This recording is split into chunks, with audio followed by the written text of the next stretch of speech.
நடத்திடும் தேவன் என்னோடு இருக்க பயமே எனக்கில்லை. நான் நம்பிடும் தேவன் என் துருகமாயிருப்பார், கலக்கமே எனக்கில்லை.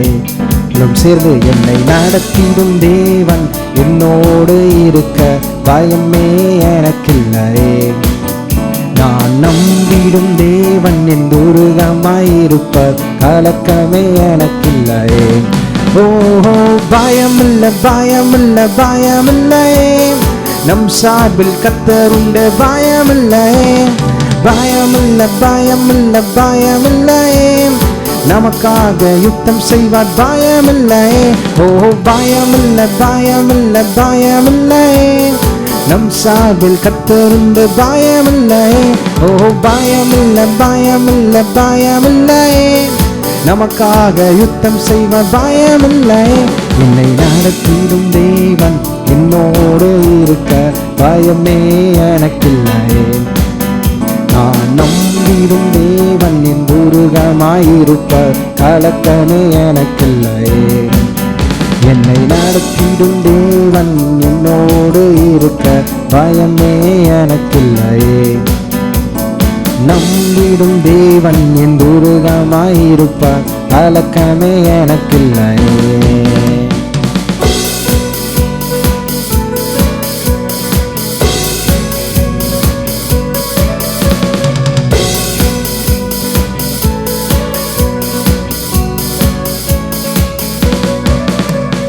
சிறு கூட்டமே நீ பயப்படாதே, கர்த்தர் என்றும் நம் துணை நிற்கிறார். சிறு கூட்டமே நீ பயப்படாதே, கர்த்தர் என்றும் நம் துணை நிற்கிறார். எதிரிகள் வெள்ளம் போல் எதிராக வந்தால் ஆவியானவர் கொடியேற்றுவார். எதிரிகள் வெள்ளம் போல் எதிராக வந்தால் ஆவியானவர் கொடியேற்றுவார். ஓஹோ பயமில்லை பயமில்லை பயமில்லை, நம் சார்பில் கர்த்தர் உண்டு பயமில்லை. ஓஹோ பயமில்லை பயமில்லை பயமில்லை, நமக்காக யுத்தம் செய்வார் பயமில்லை. ஓஹோ பயமில்லை பயமில்லை பயமில்லை, நம் சார்பில் கர்த்தர் உண்டு. ஓஹோ பயமில்லை பயமில்லை பயமில்லை, நமக்காக யுத்தம் செய்வார் பயமில்லை. என்னை நடத்திடும் தேவன் என்னோடு இருக்க பயமே எனக்கில்லை. நான் நம்பிடும் தேவன் என் துருகமாயிருப்பார், கலக்கமே எனக்கில்லை. என்னை நடத்திடும் தேவன் என்னோடு இருக்க பயமே எனக்கில்லை. நான் நம்பிடும் தேவன் என் துருகமாயிருப்பார், கலக்கமே எனக்கில்லை.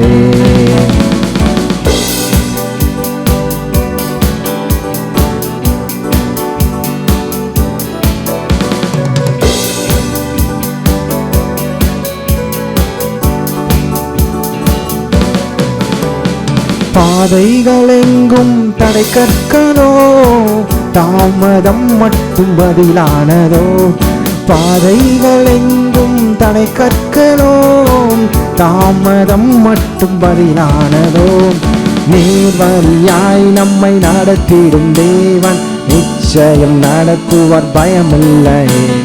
நேர்வழியாய் நம்மை நடத்திடும் தேவன் நிச்சயம் நடத்துவார் பயமில்லை. ஓஹோ பயமில்லை பயமில்லை பயமில்லை, நம் சார்பில் கர்த்தர் உண்டு பயமில்லை. ஓஹோ பயமில்லை பயமில்லை பயமில்லை, நமக்காக யுத்தம் செய்வார் பயமில்லை.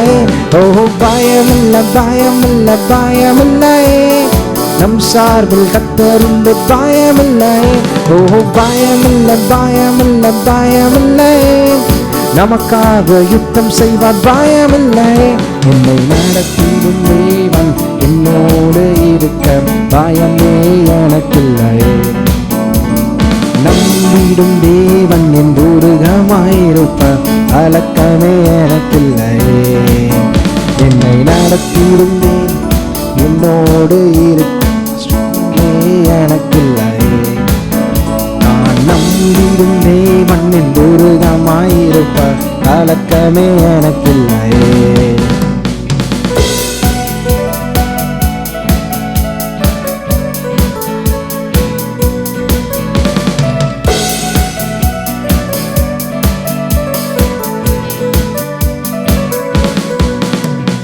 முந்தினதை நீ யோசிக்காதே, பூர்வமானதை சிந்திக்காதே. முந்தினதை நீ யோசிக்காதே, பூர்வமானதை சிந்திக்காதே. மேலானதை நீ சுதந்தரிக்க வேறொன்று செய்வார் பயமில்லையே.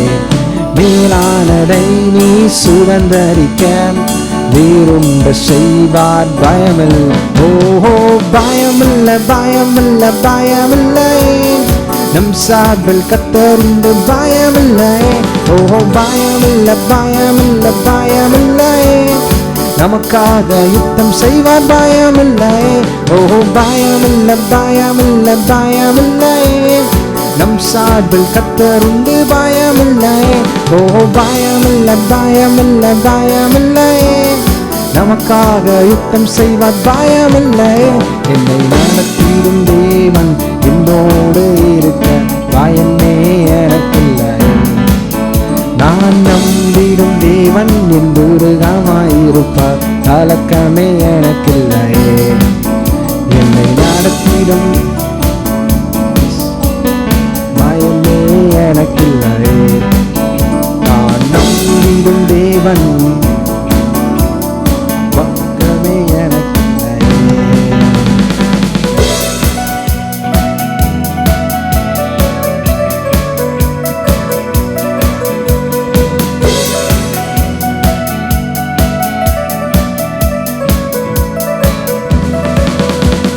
முந்தினதை நீ யோசிக்காதே, பூர்வமானதை சிந்திக்காதே.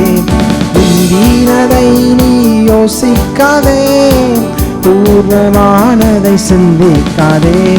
மேலானதை நீ சுதந்தரிக்க வேறொன்று செய்வார் பயமில்லையே. மேலானதை நீ சுதந்தரிக்க வேறொன்று செய்வார் பயமில்லை. ஓஹோ பயமில்லை பயமில்லை பயமில்லை, நம் சார்பில் கர்த்தருண்டு பயமில்லை. பயமில்லை பயமில்லை பயமில்லை, நமக்காக யுத்தம் செய்வார் பயமில்லை.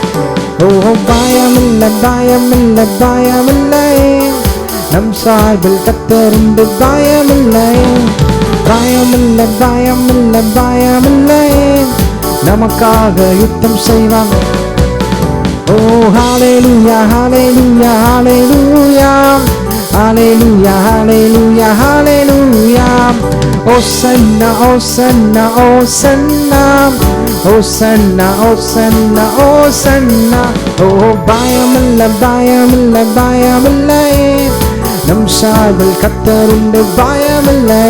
ஓ பயமில்லை பயமில்லை பயமில்லை, நமக்காக யுத்தம் செய்வார் பயமில்லை.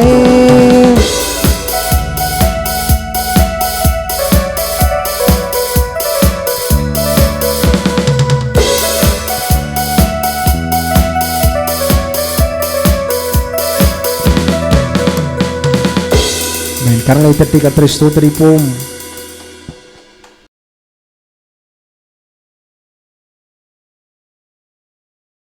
ஆண்டவராக இயேசு நாம் ஒவ்வொருவருக்காகவும் இந்த உலகத்தில் வந்து சிலுவையில் அடிக்கப்பட்டு இரத்தத்தை சிந்தி மரித்த உயிரோடு எழுந்து ஆண்டவராக இயேசு இன்றைக்கும் ஜீவிக்கிறார். இதுவரைக்கும் ஆண்டவராக இயேசுவை யாராவது நீங்கள் ஆண்டவராக ஏற்றுக்கொள்ளவில்லையானால் ஆண்டவராக இயேசுவை உங்களுடைய நல்வாழ்வுக்கென்று அவரை ஆண்டவராக இரட்சகராக நீங்கள் ஏற்றுக்கொள்ளுங்கள். ஆண்டவராக இயேசுவை ஆண்டவராக ஏற்றுக்கொண்ட தேவனுடைய பிள்ளைகள் இந்த உலகத்தில் வெற்றியான ஆசீர்வாதமான ஒரு பெரிய செழிப்பான வாழ்க்கையை வாழும்படி ஆண்டவர் நம்மை அழைத்திருக்கிறார். ஆனால் அநேக தேவனுடைய பிள்ளைகள் சபைக்கு போகிற அநேக மக்கள் வந்து ஏன் வந்து அப்படிப்பட்ட வெற்றியும் ஆசீர்வாதத்தையும் செழிப்பையும் அவங்க வாழ்க்கையிலே சுதந்திரிக்க முடியல அப்படின்னா அதுக்கு முக்கிய ஒரு காரணம் அவர்களை அதாவது தேவ அன்பிலே நடக்காத ஒரு பெரிய பிரச்சனையாக இருக்குன்னு கூட நம்ம சொல்லலாம். ஏன்னா விசுவாசம் கேள்வினால் வரும், கேள்வி தேவனுடைய வசனத்தினால் வரும் என்று சொல்கிறார். விசுவாசம் என்றால் என்ன? நம்பப்படுவர்களின் உறுதியும் காணப்படாதவைகளின் நிச்சயமாக இருக்கிறது என்று பார்க்குறோம். அப்போ பாருங்கள் நாம் எந்த அளவுக்கு ஆசீர்வாதங்களை பெற்றுக்கொள்ள வேண்டும் என்று விரும்புகிறோமோ அந்த அளவுக்கு நாம் ஆண்டவரை விசுவாசிக்கிறோம். இன்னைக்கு கூட நீங்கள் யாராவது புதுசாக வந்திருந்தீங்கன்னா நீங்கள் எதை விசுவாசிக்கணும்? ஆண்டவராக இயேசு கிறிஸ்துவை விசுவாசிக்க வேண்டும். இயேசு நமக்காக சிலுவையில் அடிக்கப்பட்டார், ரத்தத்தை சிந்தினார், மரித்தார், உயிரோடு எழுந்து ஆண்டவராக இயேசு இன்றைக்கும் ஜீவிக்கிறார். அவரை ஆண்டவராக நீ ஏற்றுக்கொள்ளனா ஆண்டவராக இயேசுவை ஆண்டவராக ஏற்றுக்கொள்ள வேண்டும். அது ஒரு விசுவாசம். ஆண்டவராக இயேசுவின் மீது உங்களுடைய விசுவாசத்தை நீங்கள் வைக்கும்போது உங்களுக்கு என்ன பிரச்சனை இருக்கோ அந்த பிரச்சனை பரிபூர்ணமான ஒரு தீர்வை, ஒரு விடுதலையை ஆண்டவராக இயேசு கட்டளையிடுகிறார். அது மட்டும் இல்லாமல்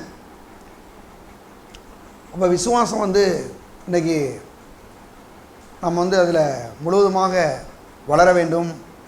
அதில் ஒரு வெற்றியான வாழ்க்கை வாழணும்னா விசுவாசம் பாருங்கள் சொல்லுது, நம்பிக்கை, விசுவாசம், அன்பையும் மூன்றும் நிலைத்திருக்கிறது. இதில் அன்பே பெரியது என்று பார்க்குறோம். அப்போ அன்பு இருந்தால் தான் நம்பிக்கை, விசுவாசம் எல்லாமே வேலை செய்யும். எந்த அன்பு அப்படின்னா தெய்வீக அன்பு, அகாப்பே அன்பு. அப்போ இந்த உலகத்தில் மற்ற அன்பெல்லாம் இருக்கானா? இருக்குது. அது என்ன அன்பு அப்படின்னு பாருங்கள், நம்ம ஏற்கனவே பார்த்தோம். குறிப்பாக கிரேக்க மொழி பழைய ஏற்பாடு எபிரேய மொழியிலையும் புதிய ஏற்பாடு கிரேக்க மொழியில் எழுதப்பட்டிருக்கு. அப்படின்னாலே கிரேக்க மொழியில் இதுவரைக்கும் இல்லாத ஒரு சொல்ல யோவான் 3:14 சொல்கிறாங்க. என்னன்னா, தேவன் தம்முடைய ஒரே பேரான குமாரனை விசுவாசிக்கிறவன் எவனோ அவன் கெட்டு போகாமல் நித்திய ஜீவனை அடையும்படிக்கு அவரை தந்தருளி இவ்வளவாய் தேவன் உலகத்தில் அன்பு கூர்ந்தார் என்று. அப்போ அந்த அன்பு எப்படிப்பட்ட அன்புனா சுயநலமற்ற அன்பு. நம்ம பார்க்குறோம் பாருங்கள், கணவன் மனைவி மத்தியில் இருக்கக்கூடிய அன்பு, ஈராஸ், அந்த அன்பு இருக்குது. திருமணமான ஆண்கள் பெண்களுக்குள்ளே அப்படிப்பட்ட ஒரு அன்பை நாம் பார்க்க முடியும். எங்கே பிறக்கிறாங்க, எங்கே வளர்கிறாங்க, எங்கே திருமணம் செய்து கொள்கிறார்கள், அங்கே பார்த்திங்கன்னா அந்த கணவன் மனைவியும் ஒரு அன்பை காட்டுகிறாள். அந்த அன்புக்கு பேர் தான் ஈராஸ், குடும்ப வாழ்வில் இருக்கக்கூடிய ஒரு அன்பு. ஆனால் அந்த அன்புமே சுயநலம் நிறைந்த ஒரு அன்பாகத்தான் இருக்குது. கணவன் மனைவியை நேசிக்கணும், மனைவி கணவனை நேசிக்கணும். நேசிக்கலைன்னா அது பெரும் பிரச்சனையாகவே மாறிடுது. காரணம் ஏன்னா அந்த அன்பு ஒரு சுயநலம் நிறைந்த ஒரு அன்பாகவே இருக்கிறது. ரெண்டாவது, ஸ்டோர்கேன்ற ஒரு அன்பு. அந்த அன்பு தகப்பன், தாய் தகப்பன் மத்தியிலே, பிள்ளைகள் மத்தியில் காண்பிக்கக்கூடிய ஒரு அன்பு. அந்த அன்பு ஒரு குறிப்பிட்ட எல்லைக்கு இருக்கிறது. ஏன்னா தாய்மார்கள், தகப்பன்மார் என்ன செய்கிறாங்கன்னா, இளவயதில் உன்னை நான் வளர்க்குறேன், முதிர் வயதான பிறகு நீ என்னையை பார்த்துக்கணும் அப்படின்னு பாருங்கள் எல்லா பெற்றோர்கள் நினைக்கிறத பார்க்குறோம். அதில் ஏதாவது ஒன்று குறைஞ்சிச்சின்னா அங்கே கண்டிப்பாக சுயநலம் பாருங்கள் எழுந்திருக்க ஆரம்பிக்கும். ஏன்னா அது ஒரு அந்த அன்பிலேயும் சுயநலம் இருக்குது. ஆனால் வேறு சொல்லுது, உன் தாயும் தகப்பனை நீ கனமனுவாயாக அப்படின்றாரு. ஏன்னா உன் ஆயுசு நாட்கள் நீடித்திருப்பதற்காகன்றாரு.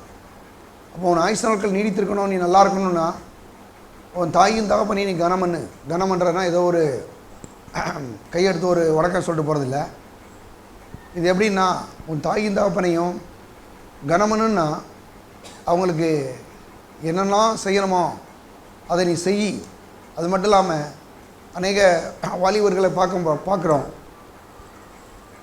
இதெல்லாம் கொஞ்சம் படிச்சிருப்பாங்க, அப்பா அம்மார் படிக்காமல் இருப்பாங்க, அம்மா அம்மார் படிக்காமல் இருப்பாங்க. உடனே அவங்க சொல்லுவாங்க, உனக்கு ஒன்றுமே தெரியாதுன்னுவாங்க. நல்லா உன்னை நீங்கள் கவனிச்சுங்க, தாய் தகப்பனுக்கு கண்டிப்பாக அவங்க படிக்காமல் இருந்தால் கூட நிறையா விஷயங்கள் தெரியும். அதனால தான் அருமையானவர்களே, தாயும் தகப்பனையும் கனம் பண்ண கற்றுக்கிறணும். நிறைய நேரங்களில் கர்த்தருடைய வசனம் சொல்லுது, உன் ஆயுசு நாட்கள் நீடித்திருப்பதற்காக. அப்படின்னா என்ன அர்த்தம்னா, நீ ரொம்ப வயசு இந்த உலகத்தில் வாழணுமா, உன் தாயும் தகப்பனை நீ கனமண்ணு. உன் தாய் தகப்பனை நீ மதிக்காமல் கனமனாமல் போயிட்டீன்னா உன் ஆயுசு நாட்கள் அது குறைவுள்ளதாக மாறிடும் அப்படின்னு பாருங்கள், வேதமே சொல்லுது. அப்போ அவன் ஆயுசு நாட்கள் நீடித்திருக்க வேணும்னா கண்டிப்பாக நீ என்ன பண்ண, அவன் தாயின் தகப்பனை நீ கனம் பண்ணு அப்படின்றார். அப்படின்னா என்னென்னா, தாய் தகப்பனை கனம் பண்ணுறதுன்னா, கல்யாணம் முடித்தோடனே கல்யாணம் முடிச்சாச்சு எங்கிட்டாவது புருஷன் மஞ்சாலும் தனியாக போய் யாருக்கு எதுவுமே செய்யக்கூடாதுன்னு நினைக்கிறது, அது ஒரு பிசாசுடைய சுபாவம். அண்மையானவர்களே நல்லா தெரிஞ்சுங்க. ஆனால் என்னைக்கு தாய் தகப்பனை நீங்கள் கனம் பண்ணுகிறீர்களோ அந்த நாட்களிலே உங்களையும் உங்களுடைய குடும்பத்தையும் உங்களுடைய சந்ததியும் கடவுள் ஆசீர்வதிப்பார். ஏன்னா வேதம் சொல்லுது, உன் தாயின் தகப்பனை நீ கனமண்ணுவாயாக, அப்பொழுது இந்த பூமியிலே உன் ஆயுசு நாட்கள் நீடித்திருக்கும். அநேக பெற்றோர்களை பிள்ளைகள் ரொம்ப கீழ்த்தரமாக நடத்துவது, அவமரியாதை நடத்துகிறது தான் பாருங்கள் இன்றைக்கி அநேக மக்கள் வாழ்ந்து பெரிய தோல்வி, பெரும் தோல்வியில் இருக்கிறது காரணம் அதுதான். ஆனால் நான் சொல்கிறேன், ஆண்டவருடைய பிள்ளைய தாய் தகப்பனை கனமென கற்றுக்கொள்ள வேண்டும். தாய் தகப்பனை கனமென கற்றுக்கொள்ளுங்கள். அடுத்து நல்ல இன்னொரு அன்பு இருக்குது. அந்த அன்பு பிழையோன்ற ஒரு அன்பு, கிரேக்க மொழியில். அந்த அன்பு என்னென்னா, உற்றார் உறவினர்கள் நண்பர்கள் மத்தியிலே காண்பிக்கக்கூடிய ஒரு அன்பு. இந்த அன்பு ஒரு பெரிய சுயநலமான அன்பு. கையில் காசு இருந்துச்சுன்னா, நகை போட்டிருந்தாங்கன்னா, நல்ல சிலை கட்டியிருந்தாங்கன்னா, நீட்டாக பார்க்குறதுக்கு இருந்தாங்கன்னா அவங்க மேலே அன்பு கூறும். இல்லைன்னா சொந்தக்காரங்க இருந்தால் கூட இது எங்கள் சொந்தமே இல்லைன்னு சொல்லி ஓடிடும். இதுதான் இந்த அன்பு. இது ரொம்ப ப்ராப்ளமான ஒரு அன்பு. அதனால தான் நண்பர்கள்ட்டையும் உற்றார் உறவினர்கிட்டையும் மிக கவனமாக நடந்துக்கணும். ஏன்னா அன்பு பாருங்கள், இந்த அன்பு ஒரு சுயநலமான ஒரு அன்பு. ஏதாவது இருந்துச்சுன்னா இந்த அன்பு உங்களை பக்கத்தில் வரும். எதுவுமே இல்லைன்னா இந்த அன்பு உங்களுக்கு ஒன்றும் உதவி செய்யவே செய்யாது.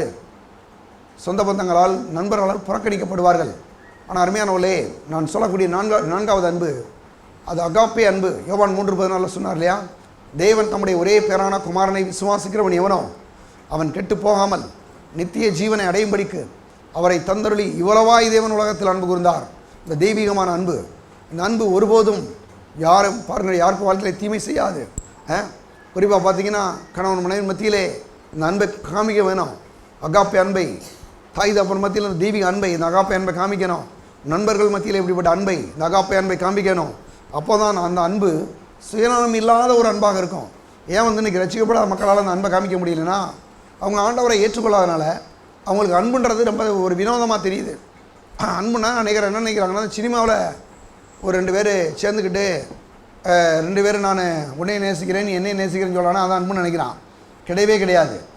அது அன்பே கிடையாது. அது சும்மா ஒரு நாடகம்.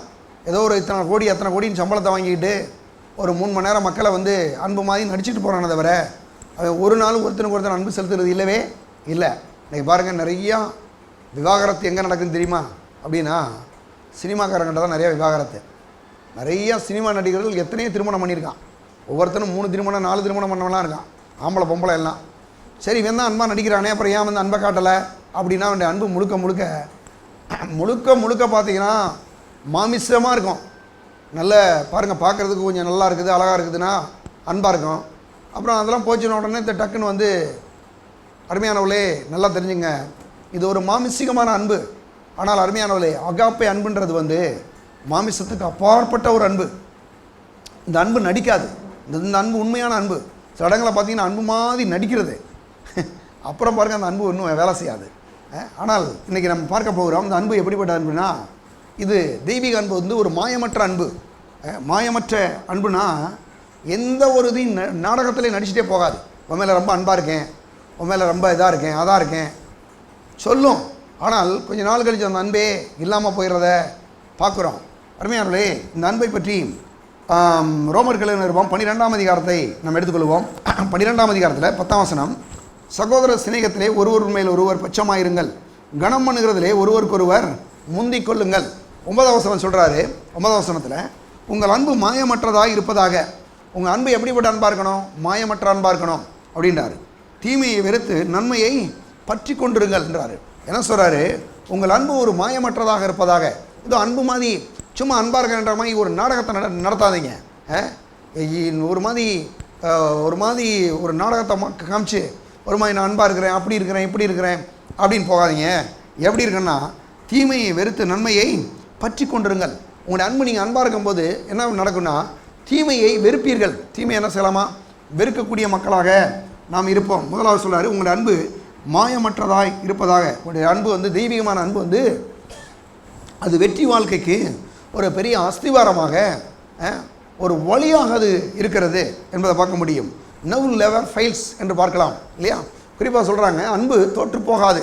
நீங்கள் பார்த்துருப்பீங்க, லவ் என்னதான் நெவர் ஃபெயில்ஸ். அன்பு ஒருபோதும் தோற்று போகாது. ஆனால் நிறைய அன்பு தோற்று போதே. ஆனால் இங்கே வேதம் சொல்லுது, அன்பு லவ் நெவர் ஃபெயில்ஸ். எந்த அன்பு தோற்று போகாது அப்படின்னா, தெய்வீக அன்பு, அகாப்பே அன்பு தோற்று போகாது.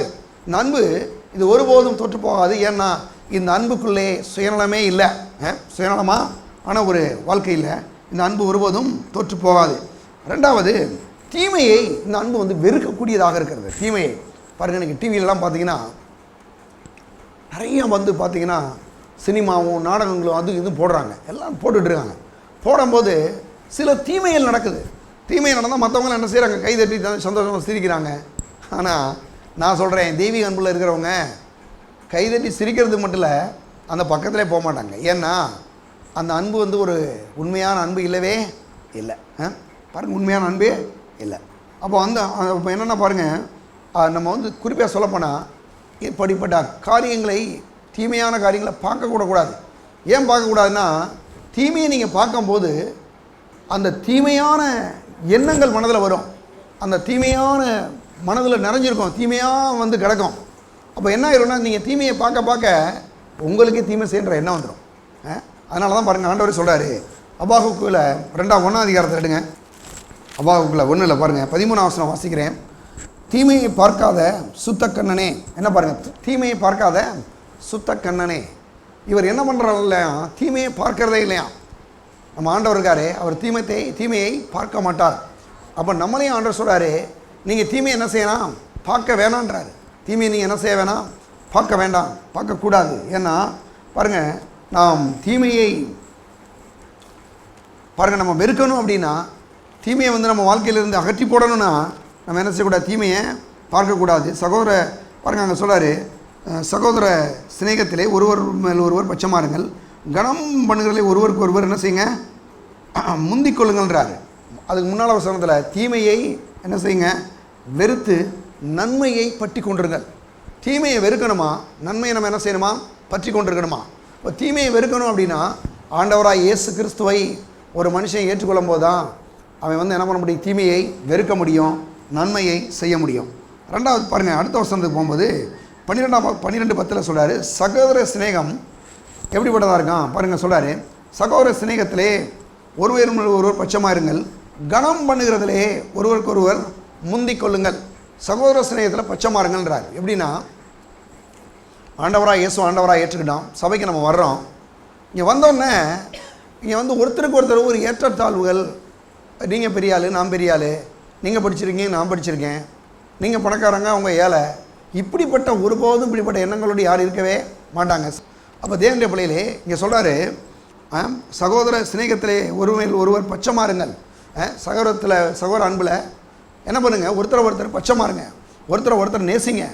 ஒருத்தர் பார்க்கும்போது ஆண்டவருக்கு முன்னால் வந்து கர்த்தருக்கு ஸ்தோத்திரம் வாங்கன்னு சொல்லி ஒரு கை கொடுத்து, ஒரு வேளை யாராவது புதுசாக வந்திருப்பாங்க, அவங்க ஒரு மாதிரி அவங்களுக்கு விஷயமே தெரிஞ்சிருக்காது, தெரியாதவங்களும் வருவாங்க. நம்ம ஏற்கனவே இருந்தாலும் வந்து அவங்கள கண்டுக்கிறாமல் விட்டுறதே ரொம்ப தப்பு.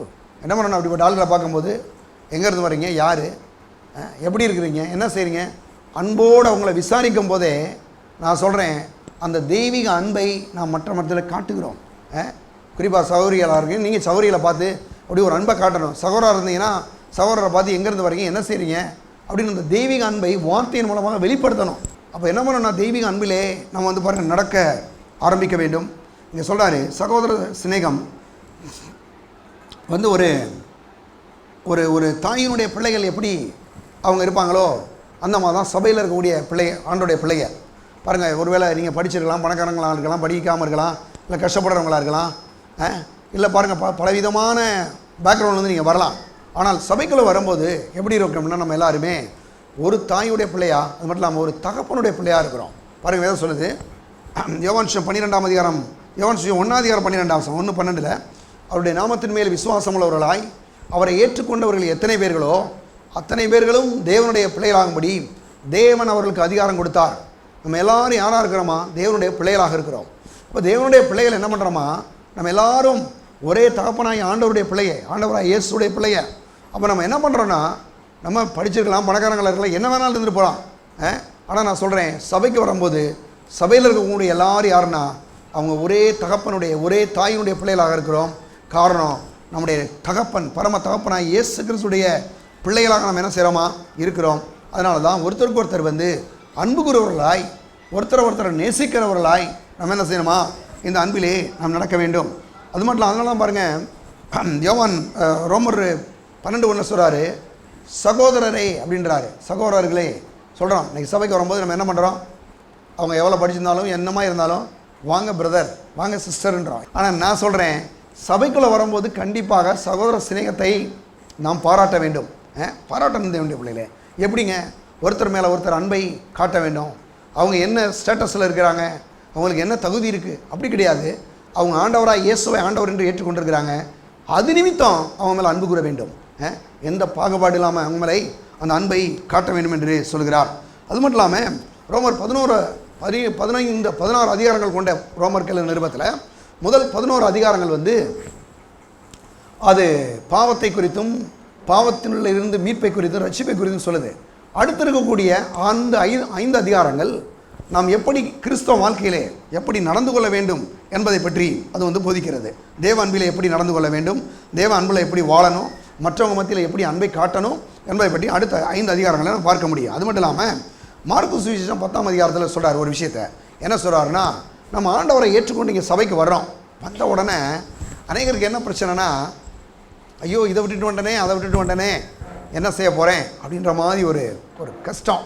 பாருங்கள், இங்கே சொல்கிறாரு, எடுங்க எடுங்க மார்க்கு சுவிசேஷம் 10ஆம் அதிகாரம் எடுங்க. மார்க் 10ஆம் அதிகாரத்தில் 29-30 வசனங்களை நான் வாசிக்கிறேன். 29-30 வசனங்களை நான் வாசிக்கிறேன். எடுங்க, எல்லாரும் எடுத்துக்கங்க. இன்னும் 28ஆம் வசனத்தில் கூட சொல்கிறான், பேதுரு சொல்கிறான், அப்பொழுது பேதுரு அவரை நோக்கி, இதோ நாங்கள் எல்லாவற்றையும் விட்டு உம்மை பின்பற்றினோமே என்று சொல்ல தொடங்கினான். பேதுரு கேட்குற, ஆண்டவரே எல்லாத்தையும் விட்டுட்டு நாங்கள் உங்களை பின்பற்றி வர்றோம்ல, உங்களை ஆண்டவராக ஏற்றுக்கொண்டு வர்றோம்ல, எங்களுக்கு என்ன கொடுக்க போகிறீங்க? அநேகர் நீங்கள் புதுசாக யாராவது வந்திருந்தீங்கன்னா உங்களுக்கு கூட அப்படி தான் கேள்வி இருக்கும். ஆமாம், சர்ச்சுக்கு வரேன்னு சொல்கிறீங்க, வர சொல்லியிருக்கீங்க, நாங்கள் வந்திருக்கிறோம், எங்களுக்கு என்ன கிடைக்க போகுது அப்படின்ற மாதிரி சிலருக்கு எண்ணம்.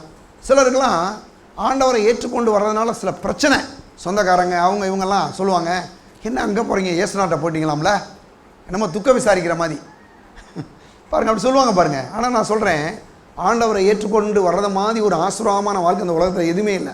பாருங்கள், சொல்கிறாரு, அதற்கு இயேசு 20ஆம் வசனம், அதற்கு இயேசு பிரதியுத்தரமாக, என் நிமித்தமாகவும் சுவிசேஷத்தின் நிமித்தமாகவும் வீட்டையாவது சகோதரரையாவது சகோதரிகளையாவது தகப்பனையாவது தாயையாவது மனைவியையாவது பிள்ளைகளையாவது நிலங்களையாவது விட்டவன் எவனும், என்ன சொல்கிறாரு, அதாவது என் நிமித்தமாகவும் சுவிசேஷத்தின் நிமித்தமாகவும், ஆண்டவருடைய சுவிசேஷத்தின் நிமித்தமாகவும் வீட்டையாவது சகோதரரையாவது சகோதரிகளையாவது தகப்பனையாவது தாயையாவது மனைவியையாவது பிள்ளைகளையாவது நிலங்களையாவது விட்ட வேண்டியவனோ அப்படி சொல்லிட்டு, இப்பொழுது இம்மையிலே துன்பங்களோடு கூட நூறத்தனையாக வீடுகளையும் சகோதரரையும் சகோதரிகளையும் தாய்களையும் பிள்ளைகளையும் நிலங்களையும் மறுமையிலே நித்திய ஜீவனையும் அடைவான் என்று மெய்யாவே உங்களுக்கு சொல்லுகிறேன். இங்கே சொல்கிறார், ஆண்டவர் சொல்கிறார், இப்பொழுது இம்மையிலே துன்பங்களோட நூறத்தனையாக வீடுகளையும் சகோதர சகோதரிகளையும். எவ்வளவு சகோதர சகோதரிகள் இருக்கிறாங்க பாருங்கள் நம்ம சபையில். அது மட்டும் இல்லாமல் சொல்கிறாரு, தாய்களையும் பிள்ளைகளையும் சொல்கிறாரு, தாய்களையும் ஏகப்பட்ட தாய்மார்கள் நம்ம சபைக்கு வர்றாங்க இல்லையா. அடுத்து சொல்கிறாரு, பிள்ளைகளையும், நிறைய பிள்ளைகள் சபைக்கு வர்றாங்க. அடுத்து சொல்கிறாரு பாருங்கள், நிலங்களையும் மறுமையிலே நித்திய ஜீவனையும் அடைவான் என்று மெய்யாவே உங்களுக்கு சொல்லுகிறேன். நல்லா கவனிங்க, ஆண்டவருக்காக நீங்கள் விட்டுட்டு வரும்போது எதெல்லாம் நீங்கள் ஆண்டவருக்காக விட்டுட்டு வர்றீங்களோ அது எல்லாத்தையும் ஆண்டவர் என்ன நமக்கு தருவாருங்க. நான் சொல்கிறேன், இங்கே கூட உட்கார்ந்துருக்க உங்களுக்கு ஆண்டவருடைய நாமத்து நிமித்தம் சில காரியங்களை நம்ம விடும்போது, ஆண்டவருக்குண்டு விட்டு கொடுக்கும்போது, அதை மாதிரி நிறைய காரியங்களை தேவன் நமக்கு என்ன செய்வாருங்க, கொடுப்பார். அவர் சொல்கிறார். அப்போ அவர் சொல்கிறாரு, கிறிஸ்து நிமித்தம் எதையாவது நீங்கள் இழந்தால் கர்த்தர் அதை நூறத்தனையாக செலுத்துகிறாராம். நூறத்தனையாக திரும்ப கொடுப்பாங்க ஆண்டவர். முதல் வசனத்துலேயும் 2வது வசனத்துலேயும் ஒரே ஒரு வார்த்தை மட்டும் இல்லை. என்ன வார்த்தை இல்லை தெரியுமா? அவர் சொல்கிறார், தகப்பனையாவது தாயையாவது மனைவியாவதுனார். எல்லாத்தையும் நூறத்தனையாக கொடுக்குறேன்னு சொன்னவர் மனைவியை மட்டும் விட்டுட்டார். மனைவி மட்டும் அந்த ஒரு மனைவி தான். ஏன்னா பாருங்கள், நம்ம ஆண்டவர் ரொம்ப ப்ராப்பரான ஆள், கரெக்டாக பேசுவார் எதையுமே. கர்த்தரே சொல்கிறாரு, ஆதாமில் இருந்து இங்கே வரைக்கும் பார்த்தீங்கன்னா ஒரே ஒரு மனைவி தான். அதில் மட்டும் கரெக்டாக ஆண்டவர் என்ன செய்கிறாருங்க, நடத்துகிறார் இல்லையா. அப்போ எதையுமே ப்ராப்பராக ஆண்டவர் செய்கிறார். சொல்கிறார் பாருங்கள். அடுத்து பார்த்தீங்கன்னா, நூறத்தனையாய் தேவன் எல்லாவற்றையும் திரும்ப செலுத்து கொடுக்குறேன்றார். அது மட்டும் இல்லாமல் இன்னொரு வசனம் கூட போவோம். எடுங்க, எபேசியர் 2ஆம் அதிகாரம், எபேசியர் 2:19 வசனம் பாருங்கள், நான் வாசிக்கிறேன். எபேசியர் 2:19, ஆகையால் நீங்கள் இனி அந்நியரும் பரதேசிகளுமாக இராமல் பரிசுத்தவான்களோடு கூட ஒரே நகரத்தாரும் தேவனுடைய வீட்டாருமாக இருக்கிறீர்கள். நீங்கள் யாருன்னா ஒரே நகரத்தார். ஆண்டவராக இயேசு ஆண்டவர்னு ஏற்றுக்கொள்கிற தேவனுடைய பிள்ளைலாம் நம்ம யாராக இருக்கிறோமா? ஒரே நகரத்தார். எந்த நகரம் தெரியுமா? பரலோகன்ற ஒரு பெரிய நகரத்தை தேவன் வந்து வைத்திருக்கிறார். அது மட்டும் இல்லை, இன்னொரு விஷயம் சொல்கிறாரு. நீங்கள் எல்லாரும் என்ன சொல்கிறாரு? பரிசுத்தவங்களுடைய ஒரே நகரத்தாரும் தேவனுடைய வீட்டாரமாக இருக்கிறீர்கள். நீங்கள் எல்லோரும் ஒரே வீட்டை சேர்ந்தவங்கன்றாரு. நம்ம சபை வந்து பாருங்கள், தேவனுடைய வீடு. இந்த வீட்டில் நம்ம எல்லாரும் ஒரே வீட்டினுடைய குடும்பத்தின் அங்கத்தினர்களாக நம்ம என்ன செய்கிறோமா? இருக்கிறோமா சொல்கிறாரு. நீங்கள் எல்லோரும் ஒரே வீட்டாருமாய் இருக்கிறீர்கள். பாருங்கள், நம்ம பெரம்பலூரில் இருக்கிறோம். பக்கத்தில் எங்கேயாவது ஊருக்கு போனால் நம்ம சொல்கிறோம் நாங்கள் பெரம்பலூருக்கு இருக்காரங்கன்றோம். இதே தமிழ்நாட்டு வெளியில் போகிறோம். தமிழ்நாட்டை விட்டு வெளியில் போனால் நம்ம யார்? தமிழ்நாட்டுக்காரங்கன்றோம். தமிழ்நாட்டை விட்டு இந்தியாவை விட்டே வெளியில் போயிட்டோம்னா நம்ம சொல்கிறோம் என்ன சொல்லுவோம்னா, நாங்களாம் யாருங்க? இந்தியாக்காரங்கன்னு சொல்லுவோம். அதே போல் இங்கே ஆண்டவர் சொல்கிறாரு, நாங்கள்லாம் தேவனுடைய நகரத்தாரும் தேவனுடைய வீட்டாருமாக இருக்கிறோம். நம்ம அடிக்கடி சொல்லணும், சபைக்கு வர்ற தேவனுடைய பிள்ளைகள் சொல்லணும், நாங்கள்லாம் யாருங்க? தேவனுடைய வீட்டார், சபையினுடைய பிள்ளை, நாங்கள் ஆண்டோடைய பிள்ளைகளாக இருக்கிறோம் என்பதை நாம் பாருங்கள் வந்து சொல்லணும். அது மட்டும் இல்லாமல் சொல்கிறாரு, இன்னொரு வசந்து கூட நம்ம போகலாம். எடுங்க பாருங்கள், சரீரத்தில் பாருங்கள் அபயம் இருக்குது. ஒரு வசந்து போகலாம். ரோமர் 12ஆம் அதிகாரம் 15 வசனம் எடுங்க. ரோமர் 12:15. ரோமர் 12ஆம் அதிகாரம் 15வது வசனம். 12:15 சொல்கிறாரு, சந்தோஷப்படுறவர்களை கூட சந்தோஷப்படுங்கள், அழுகுறனை கூட அழுங்கள். என்ன சொல்லுவார்? ஒரு சொல்கிறாருன்னா, நீங்கள் சந்தோஷப்பட கூட என்ன பண்ணுங்கள்? சந்தோஷப்படுங்க. அழுகுறோட கூட என்ன செய்யுங்க? அழுகன்றார். அப்படின்னு என்ன அர்த்தம்னா, அவர் சொல்கிறாரு, நீங்கள் வந்து ஆண்டோடைய பிள்ளைகளாக இருக்கிறீங்களா? சந்தோஷப்படுறீங்களா? யாராவது சந்தோஷமாக கூட சந்தோஷப்படுங்க. ஒரு மாதிரி கஷ்டப்படுறாங்க, ஒரு துக்கப்படுறாங்களா? அவங்களோட கூட என்ன செய்யுங்க? நீங்களும் துக்கப்படுங்கன்ற மாதிரி சொல்கிறார். சொல்கிறார் என்னென்னா, நாம் எல்லோரும் ஒரே சரீரமாக இருக்கிறோம். சரீரமாக இருக்கிற போது சரீரத்தில் நல்லா கவனிச்சிங்கன்னா நிறைய அவயங்கள் இருக்குது. நிறைய என்ன இருக்குதா? அவயங்கள் நிறைய பாருங்கள். சொல்லப்போனால் பார்த்தீங்கன்னா அந்த கண், காது, நாக்கு, மூக்கு எல்லாமே இருக்குது. இவையில் எல்லாமே இருந்தாலும் கூட நம்ம என்ன பண்ணுறோம் அப்படின்னா, நாம் எல்லாரும் ஆண்டவராக இயேசுடைய சரீரத்திலே ஒரு அங்கமாக இருக்கிறோம். நம்ம எல்லாருமே ஒருவேளை ஒருத்தர் வந்து காலாக இருக்கலாம், ஒருத்தர் கையாக இருக்கலாம், ஒருத்தர் பாருங்கள் வந்து நகமாக இருக்கலாம், எதுவாக வேணாலும் இருக்கலாம். ஆனால் இருந்தால் என்ன செய்வோன்னா, நம்ம வந்து ஒவ்வொருவரும் இப்போ கையில் வந்து பாருங்கள் அடிபட்டுருச்சு, உடனே என்ன செய்யுது? இந்த கை என்ன இது பண்ணுது? அதை தடவி கொடுக்குது. சில நேரங்களில் பார்த்தீங்கன்னா சரீரத்தில் எங்கனையோ ஒரு இடத்துல வலிக்கும், அடிபட்டிருக்கும், ஆனால் சரீரம் முழுவதும் காய்ச்சல் வந்துடும். ஏன் வருது அப்படின்னா, இந்த சரீரத்தினுடைய ஏதோ ஒரு பகுதியில் அடிபட்டது வந்து அந்த முழு சரீரத்தையும் பாதிக்குது. சில நேரங்களில் பாருங்கள், காலில் அடிபட்டுரும், நடக்கவே முடியாது. ஆனால் கால் சரியான பிறகு என்ன ஆயிடுது? நல்லா நடக்க முடியுது, சரீரமே ரொம்ப சந்தோஷமாக நடக்குது இல்லையா? அப்போ அருமையானவர்களே, இதே போல் தான் சபையில் கூட நம்ம எல்லா தேவனுடைய பிள்ளைகளும் ஆண்டவராக இயேசுடைய சரீரத்தினுடைய அங்கமாக இருக்கிறோம் என்பதை நம்ம வந்து பார்க்க முடிகிறது. ஒரு அங்கத்தில் இருக்கிறோம். நம்ம வந்து ஒருத்தருக்கு ஒரு பிரச்சனையா, அவங்களுக்கு பிரச்சனையா, நீங்கள் என்ன பண்ணணும்னா, இவங்க இவங்க சரீரத்தினுடைய கிறிஸ்துவின் சரீரத்தில் ஒரு அங்கம். அப்போ இவங்களுக்கு நம்ம என்ன பண்ணணும்? ஏதாவது ஒரு ரீதியில் உதவி செய்யணும், அன்பு கூறணும் என்ற அந்த எண்ணத்தோடு நம்ம என்ன செய்யணுமா? இருக்க வேண்டும். எடுங்க, ரோமர் 12ஆம் அதிகாரத்தில் 10ஆம் வசனம் சொல்லுது. சொல்கிறார், சகோதர சிநேகத்திலே ஒருவன் மேல் ஒருவர் பட்சமாருங்கள், கனம் பண்ணுகிறதிலே ஒருவருக்கொருவர் என்ன செய்யுங்க? முந்திக் கொள்ளுங்கள். கனமண்டலம் என்ன பண்ணுமா? ஒருத்தருக்கு ஒருத்தரே முந்திக் கொள்ள வேண்டுமா? நம்ம எல்லோரும் ஒருத்தருக்கு ஒருத்தர் என்ன செய்யணும்?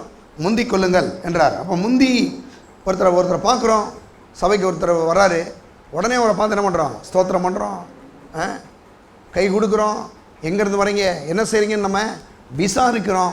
இதெல்லாம் பாருங்கள், ஒரு தேவனுடைய பிள்ளை நாம் செய்ய வேண்டும். எடுங்க, அடுத்த இன்னொரு பதிவு போவாங்க. 1 கொரிந்தியர் 4ஆம் அதிகாரம், 1 கொரிந்தியர் 4:14 நான் வாசிக்கிறேன். சொல்கிறாரு, உங்களை வெட்கப்படுத்தும்படிக்கு நான் இவைகளை எழுதவில்லை, நீங்கள் எனக்கு பிரியமான பிள்ளையர் என்று உங்களுக்கு புத்தி சொல்கிறேன். கிறிஸ்துவுக்குள் 10,000 ஒத்தியர்கள் உங்களுக்கு இருந்தாலும் தகப்பன்மார் அநேகர் உங்களுக்கு இல்லையே. கிறிஸ்து இயேசுவுக்குள் சுவிசேஷத்தினாலே நான் உங்களை பெற்றேன்.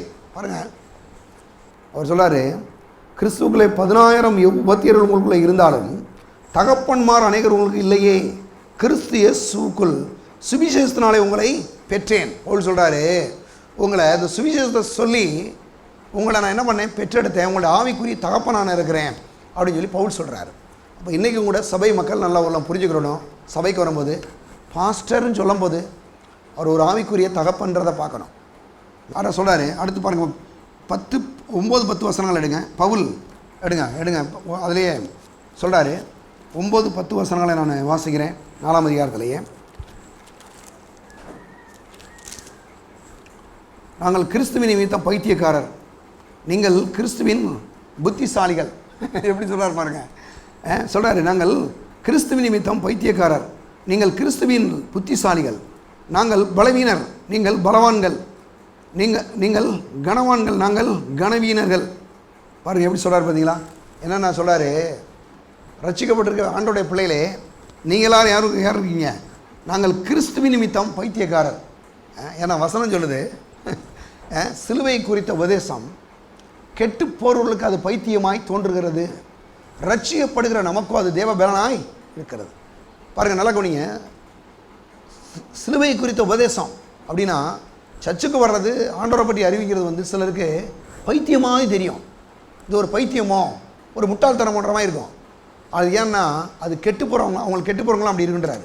அடுத்து சொல்கிறாரு, ரட்சிக்கப்படுகிற நமக்கோ அது தேவ பலனாக இருக்கிறது. எதுவாக இருக்கா, இந்த சிலுவை குறித்த உபதேசம். அப்போ பாருங்கள், இங்கே சொல்கிறார், பவுல் சொல்கிறாரு, நாங்கள் கிறிஸ்துவ நிமித்தம் பைத்தியக்காரர். நாங்கள் ஆண்டவரை பற்றி உங்களுக்கு சொன்னமே, எங்களை பைத்தியம் நீங்கள் நினைக்கிறீங்களா அப்படின்னு சொல்கிறாரு. அடுத்து சொல்கிறாரு, நீங்கள் கிறிஸ்துவின் புத்திசாலிகள், நீங்களாம் ரொம்ப அறிவாளிகள் அப்படின்றாரு. நாங்கள் பலவீனர்கள், நீங்கள் யார், பலவான்கள், நீங்கள் கனவான்கள், நாங்கள் கனவீனர்கள். இதை பாருங்கள் எப்படி சொல்கிறாருன்னா, ஏதோ இவரவே முட்டாள் சொல்லிக்கிறார் நீங்கள் நினைக்கக்கூடாது. இவர் எதை சொல்கிறாருன்றதை உங்களுக்கு இப்போ சொல்கிறேன், நல்லா தெளிவாக அந்த வசனத்தை புரிஞ்சுங்க. இது எதை சொல்கிறாருன்னா, விசுவாசியை தப்பு சில தப்பான காரியங்களை செய்கிறாங்க, செஞ்சுட்டு சொல்கிறாங்க, அவரை பார்த்து சொல்கிறாங்க, பிரதர் நாங்கள் செஞ்சலாம் கரெக்டு பிரதர், உங்களுக்கு என்ன தெரியும் பிரதர் அப்படின்னு பவுலை பார்த்து சொல்கிறாங்க. பவுல் சொல்கிறாரு, கிறிஸ்துவுக்குள்ளே நாங்கள் பைத்தியம், நீங்கள் புத்திசாலிங்க அப்படின்னா நான் முட்டாள் இல்லைன்னு அர்த்தம். பவுல் சொல்கிறாரு, நீங்கள் என்னை பைத்தியம் நினைக்கிறீங்கள, நான் பைத்தியம் இல்லை, நீ பைத்தியகரத்தனமாக நடந்துட்டு இருக்க, ஏன்னா நீ அப்படி அந்த மாதிரி சில வாழ்க்கை வாழ்கிற அப்படின்னு சொல்லி அவர் அந்த மாதிரி சொல்கிறாரு. ஒரு எக்ஸாம்பிள் சொல்கிறாரு. எப்படி சொல்கிறாருன்னா, நாங்கள் கிறிஸ்துவில் பைத்தியக்காரர், நீங்கள் கிறிஸ்துவிலே புத்திசாலிகள், நாங்கள் பலவீனர், நீங்கள் பலவான்கள், நீங்கள் கனவான்கள், நாங்கள் கனவீனர்கள். ஏன்னா உங்களுக்கு சுவிசேஷம் சொல்லி உங்களை ரட்சிப்புக்குள்ள வழி நடத்தினாலும் எங்களை அப்படி நீங்கள் நினச்சிக்கிறீங்க. ஆனால் உண்மை அது கிடையாது, உண்மை அது இல்லை அப்படின்னு சொல்லி பாருங்கள். அவர் 10ஆம் வசனத்தில் சொல்கிறார். 9ஆம் வசனத்தில் கூட என்ன சொல்கிறார், எங்களுக்கு தோன்றுகிறபடி தேவன் அப்போஸ்தலர்களாய் எங்களை மரணத்துக்கு குறிக்கப்பட்டவர்கள் போல கடைசியானவர்களாய் காணப்பட பண்ணினார். நாங்கள் உலகத்துக்கும் தூதருக்கும் மனுஷருக்கும் வேடிக்கையானோம். அப்போ தேவனுடைய பிள்ளைகளே நல்லா கவனிங்க. சில நேரங்களில் ஆண்டோடைய பிள்ளைகளை கூட பைத்தியமாய் நினைக்கலாம். ஆனாலும் நாம் செய்கிற சில காரியங்களை பைத்தியமாய் தெரியும் சில மக்களுக்கு. ஆனால் கண்டிப்பாக அது பைத்தியம் இல்லை, நம்ம சரியான ரூட்டில் போகிறோம். என்ன போகிறோங்க, என்ன சொல்கிறோம், சரியான ரூட்டில் போகிறோம், பைத்தியம் இல்லை, கரெக்டாக போகிறோம். ஏன் போகிறோம் அப்படின்னு நாங்கள் சொல்கிறாரு, நாங்கள் மனுஷருக்கு வேடிக்கையானோம், தூதருக்கு மனுஷருக்கு முன்னாடி எங்களை வேடிக்கை ஒரு மாதிரி எங்களை வேடிக்கை போடுற மாதிரி பார்க்குறாங்க. ஆனால் அது முடிவு கிடையாது. ஆனால் ஒரு நாள் வரும். அப்போ சொல்கிறார் அவர், என்ன சொல்கிறாருன்னா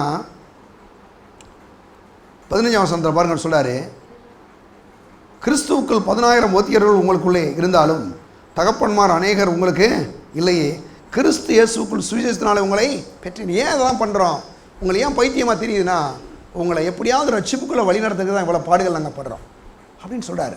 அப்போ அருமையானவர்களே, இப்படிப்பட்ட ஒரு தேவ அன்பிலே வாழக்கூடிய ஒரு தேவனுடைய ஊழியக்காரர்கள் நம்ம எப்படி இருக்கோம்னா, அந்த தேவ அன்பிலே நாம் வாழும்படி தீர்மானிக்க வேண்டும். பவுல் பாருங்கள், பவுல் தாழ்மையாக பேசவில்லை. அவர் ஒரு பிள்ளையை எப்படி கண்டிக்கிறாங்களோ அந்த மாதிரி அவரே கண்டிக்கிறார். கொரிந்து சபையில் நிறைய தப்பான வாழ்க்கையில் நடக்குது. ஆனால் அதை என்ன பண்ணுறார், பவுலே கண்டிக்கிறார். அது மட்டும் இல்லாமல் அந்த வசனத்தில் சொல்கிறாரு, நீங்கள் மாமிசத்துக்குரியவர்கள், மாமிசத்துக்குரியவர்கள் மாமிசத்தின்படியே சிந்திக்கிறது பேசுகிறது.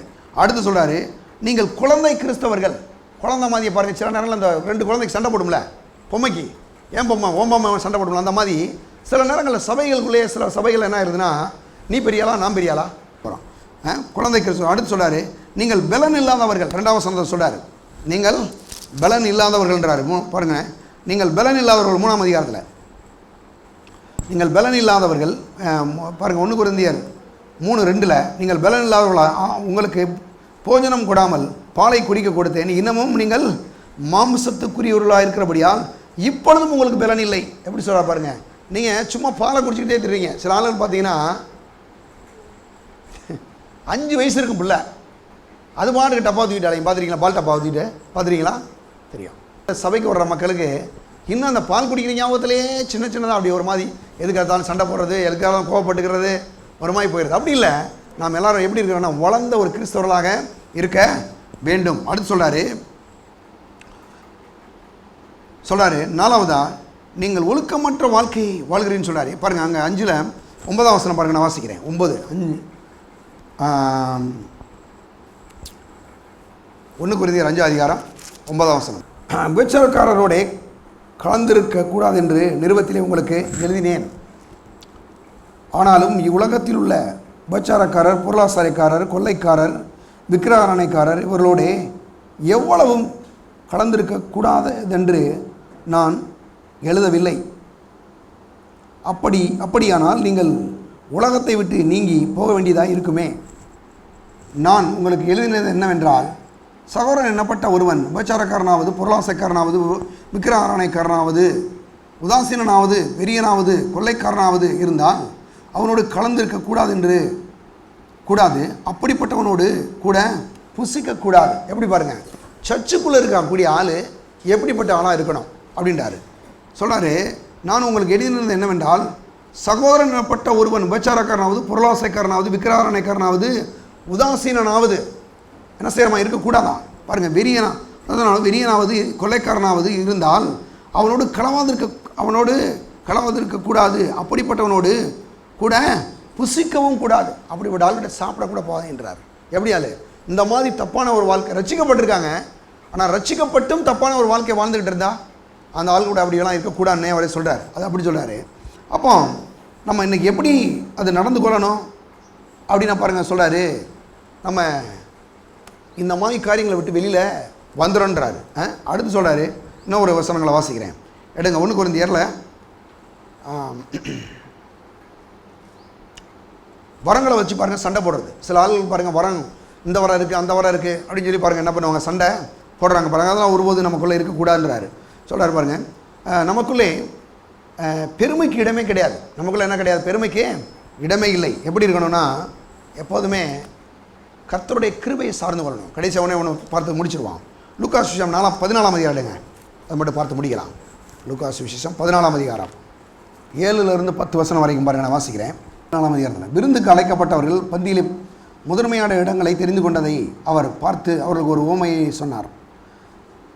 ஒருவனால் கல்யாணத்துக்கு அழைக்கப்பட்டிருக்கும் போது பந்தியிலே முதன்மையான இடத்திலே உட்காராதே, உன்னிலும் கனமுள்ளவன் ஒருவனை அவனால் அழைக்கப்பட்டிருப்பான்.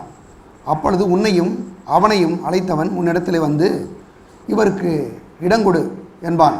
அப்பொழுது நீ வெட்கத்தோடே தாழ்ந்த இடத்திற்கு போக வேண்டியதாய் இருக்கும். நீ அழைக்கப்பட்டிருக்கும் போது போய் தாழ்ந்த இடத்திலே உட்காரு.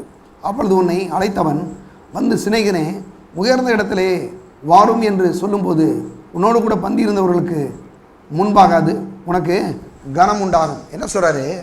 நீங்கள் ஒரு விருந்துக்கு அழைக்கப்பட்டிருக்கீங்க, போகும்போது எடுத்தோன்னே ரொம்ப விஐபி சீட்டில் போய் உட்காராங்க அப்படின்றாரு. விஐபினா பாருங்கள், சில நேரங்களில் முன்னால் யாருக்கா சீட்டு கொடுத்துருப்பாங்க, அப்படி உட்காராங்க.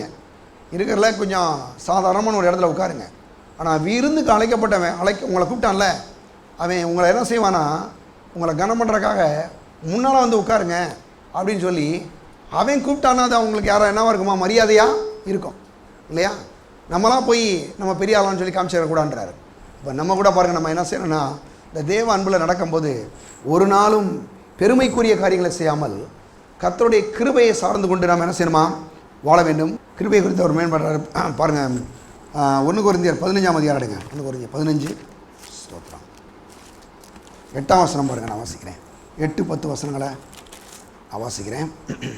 1 கொரிந்தியர் 15 8ஆம் வசனம். எல்லாருக்கும் பின்பு காலப்பிறவி போன்ற எனக்கு தரிசனமானார். நான் அப்போஸ்தலர் எல்லாரும் சிறியவனாக இருக்கிறேன். தேவனுடைய சபையை துன்பப்படுத்தினதினாலே நான் அப்போஸ்தலன் என்று பெயர் பெறுவதற்கு பாத்திரன் அல்ல, ஆகிலும் நான் இருக்கிறது தேவனுடைய கிருபையினாலே இருக்கிறேன். அவர் எனக்கு அருளிய கிருபை விருதாவாய் இருக்கவில்லை. அவர் எல்லாரிலும் நான் அதிகமாய் பிரயாசப்பட்டேன், ஆகிலும் நான் அல்ல, என்னோடு இருக்கிற தேவனுடைய கிருபையை அப்படி செய்தது. பாருங்கள், நான் நிறைய கத்தர்கின்ற ஊழியத்தை செஞ்சுருக்கிறேன். என்னென்னா அது கடவுளுடைய கிருபை தான். அவருடைய கிருபை இல்லாமல் இதெல்லாம் என்னது நடக்கிறேன்றார். அது மட்டும் இல்லாமல் சொல்கிறார் கடைசியாக பாருங்கள், தீமோத்தேயுல சொல்கிறாரு. 1 தீமோத்தேயு 1ஆம் அதிகாரம் 11-16 வசனம் வரைக்கும் நான் வாசிக்கிறேன். நித்தியானந்த தேவனுடைய மகிமையான சுவிசேஷத்தின்படி எனக்கு ஒப்புவிக்கப்பட்டிருக்கிற ஆரோக்கியமான உபதேசத்துக்கு எதிரடியாக இருக்கிற மற்ற எந்த செய்கைக்கும் விரோதமாய் விதிக்கப்பட்டிருக்கிறது. என்னை பலப்படுத்துகிற நம்முடைய கர்த்தராகிய இயேசு கிறிஸ்து என்னை உண்மையுள்ள என்று எண்ணி இந்த ஊழியத்திற்கு ஏற்படுத்தினபடியால் அவரை ஸ்தோத்தரிக்கிறேன். முன்னே நான் தூசிக்கிறவனும் துன்பப்படுத்துகிறவனும் கொடுமை செய்கிறவனுமாய் இருந்தேன். அப்படி இருந்தும் நான் அறியாமல் அவிசுவாசத்தினாலே அப்படி செய்தபடினாலே இரக்கம் பெற்றேன். நம்முடைய கர்த்தராகிய இயேசு கிறிஸ்துவின் மேலுள்ள விசுவாசத்தோடும் அன்போடும் என்னிடத்திலே பரிபூரணம் பெருகிற்று. அப்படி சொல்கிறார் பாருங்க. பாவியிலே ரட்சிக்க கிறிஸ்து இயேசு உலகத்துக்கு வந்தார் என்கிற வார்த்தை உண்மையும் எல்லா அங்கீகரிப்பும் பாத்திரமானது. அவர்கள் பிரதான பாவி நான். அப்படி இருந்தும் நித்திய ஜீவனை அடையும்படிக்கு இனிமேல் இயேசு கிறிஸ்துவின் இடத்திலே விசுவாசமாக இருப்பவர்களுக்கும் திஷ்டாந்தரம் உண்டாகும் பொருட்டு பிரதான பாவியாகிய இடத்திலே அவர் எல்லா நீடிய பொறுமையையும் காண்பிக்கும்படி இரக்கம் பெற்றேன். நல்லா பாருங்கள், அவருடைய இரக்கத்தை பவுல் சொல்கிறாரு. இவ்வளவு பெரிய பிரசங்கியார், ஆனால் சொல்கிறாரு எல்லாமே கர்த்தருடைய கிருபை தான். எனக்குன்னு என்னுடைய தகுதி, என்னுடைய பலம், என்னுடைய பராக்கிரமம், என் படிப்பு இதில் கிடையாது. எல்லாமே அவருடைய கிருபையினாலே, அவருடைய இரக்கத்தினாலே, அவருடைய தயவுனால தான் எனக்கு எல்லாமே நடந்திருக்குன்னு சொல்கிறார். அப்போ இன்றைக்கும் கூட நம்ம எப்போதும் நம்மளை குறித்து பெருமை பாராட்டாதபடிக்கு கிறிஸ்துவின் கிருபையை குறித்து நம்ம என்ன செய்யணுமா? மேன்மை பாராட்ட கற்றுக்கொள்ள வேண்டும், கற்றுக்கொள்ளணும். காரணம் என்ன? தேவ அன்பிலே ஒவ்வொரு நாளையும் நாம் வாழும்போது மற்றவர்களை ஒருபோதும் நம்ம அற்பமாக என்னவே மாட்டோம். மற்றவங்களை நேசிப்போம். நீயா நானா, அவர் பெரியவர், இவர் பெரியவர், ஒருபோதும் நம்ம எண்ணங்களை தூக்கி போட்டுட்டு ஆண்டவராய் இயேசு மாத்திரமே பெரியவர், அவருடைய கிருபையை நான் சார்ந்து கொள்கிறேன். அப்படி பாருங்கள், அந்த கிறிஸ்துவின் அன்பிலே நாம் வாழும்படி தீர்மானிப்போம். பாருங்கள், வேதம் சொல்லுது பாருங்கள், தன்னைத்தானே தாழ்த்துற எவனும் உயர்த்தப்படுவான்றார். தன்னைத்தானே யாரெல்லாம் தாழ்த்துறமோ நம்மளை எல்லாரையும் கர்த்தர் என்ன செய்வாராம்? உயர்த்துவாராம். தன்னை உயர்த்துறவனவன் தாழ்த்தப்படுவான். அப்போ கிறிஸ்துவின் கிருபையை சார்ந்து கொள்வான், கர்த்தரை உயர்த்துவான், கர்த்தருடைய அன்பை சார்ந்து கொள்வான், அவருடைய கிருபையை மகிமைப்படுத்துவான். அவருடைய கிருபையே பாருங்கள், இன்றைக்கி நம்ம நல்லா இருக்கோம், ஆசீர்வதிக்கப்பட்டிருக்கணும். ஆண்டவருடைய கிருபையினால் எல்லாமே நடந்திருக்கு. ஆண்டவரே எனக்கு கர்த்தருக்கு நன்றி சொல்லுவோம். கர்த்தர் உங்களை ஆசீர்வதிப்பார். தேவண்ட பிள்ளைகள் இந்த நாளில் கூட இந்த தேவ அன்பிலே நாம் வாழும்படி கற்றுக்கொள்வோம். இன்றைக்கி நம்ம உயர்ந்திருக்கிறோம், நாம் ஆசீர்வதிக்கப்பட்டிருக்கணும். அவருடைய கிருபை தான் அருமையானவர்களே. அவருடைய கிருபை தவிர வேறு ஒன்றுமே இல்லை. ஸ்தோத்திரம். பரலோக பிதாவை நம்மை துதிக்கிறோம், நமக்கு நன்றி செலுத்துகிறோம். ஆண்டவரே இந்த நாளில் வந்திருக்கிற நம்முடைய பிள்ளைகளுக்காக வருகிறோம். ஒவ்வொருவரையும் ஆசீர்வதிக்கும்படியாக நாங்கள் செபிக்கிறோம். ஆண்டவரே எங்களுடைய பலத்தினாலும் பராக்கிரமத்தினாலும் அல்ல ஆண்டவரே, நம்முடைய ஆவியினாலே இந்த நாளில் நாங்கள் உயர்ந்திருக்கிறது, ஆசீர்வதிக்கப்பட்டிருப்பது எல்லாமே உங்களுடைய கிருபை. ஆண்டவரே எல்லாரையும் உங்களுடைய கிருபைக்கு எங்களை அர்ப்பணிக்கிறோம். நீரே எங்களை வழி நடத்துவீராக. இந்த நாளில் வந்திருக்கிற உங்களுடைய மக்களை ஆசீர்வதிப்பீராக. ஆவியிலே, ஆத்மாவிலே, சரீரத்திலே, கையின் பிரயாசங்களில் உங்களுடைய ஜனங்களை ஆசீர்வதித்தரலும். அப்படி செய்கிற தேவ கிருபைக்காய் நன்றி. இயேசு நாமத்தில் ஜெபிக்கிறோம் பிதாவே, ஆமென். நம்முடைய கர்த்தராகிய இயேசு கிறிஸ்துவின் கிருபையும் பிதாவாகிய தேவனுடைய அன்பும் பரிசுத்த ஆவியானுடைய ஐக்கியமும் இப்பொழுதும் எப்பொழுதும் நம்மோடு கூட இருப்பதாக. ஆமென். இயேசு ராஜாவுக்கே ஜெய். இயேசு ராஜாவுக்கே ஜெய். இயேசு ராஜாவுக்கே ஜெய். கர்த்தர் உங்களை ஆசீர்வதிப்பார்.